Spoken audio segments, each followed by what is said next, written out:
talaga ako. And what do you want to tell her, Mom? Ma'am Cynthia.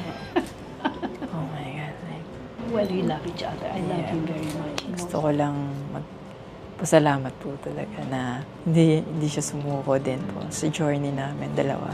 Hindi ganun kadali talaga. Sa lang naniwala sa mga plano namin. Nag-stick up kami dalawa po ni Ma'am Cynthia. And she really supported me sa lahat ng plano ko ng gusto ko sa buhay. Personal life and sa gymnastics. Like, yung support pa na, like, be strong. Like, God is with us always. Yung mga ganong words po na nai-encourage po ako na kahit gaano kalaki yung obstacle, like, gagawin natin to sabay. Ganun po. Like, sobrang love ko si Ma'am Cynthia. Like, parang nanay na po talaga. Like, mag-alaga.